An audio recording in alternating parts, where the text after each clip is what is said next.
here at the lab at McCoy's off of 35 South. We got unit number 3 here, which the dryer is clogged up. On this side of the dryer, coming from the condenser to the air handler, we got a temperature of 88 degrees. And we'll stick it on the other side of the dryer, which you can see it's cold. Put my thermometer over here.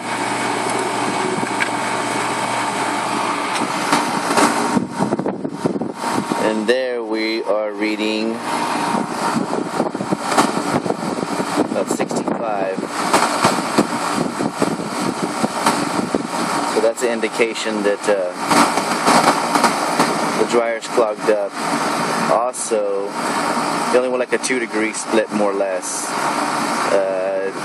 You don't want more than 2 degrees between the dryer, from one side of the dryer to the other side.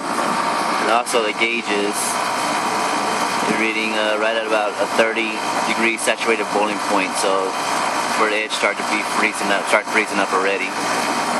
And we got 65 there.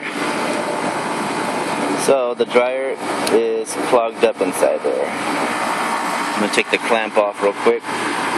So just temperature go up. And let's see. I'll put it back on the other side.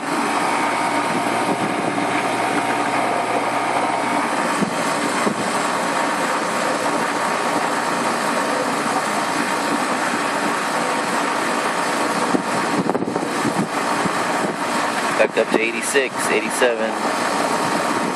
So that's your little video. Just wanted to show y'all. That's what happens when the dryer gets clogged up.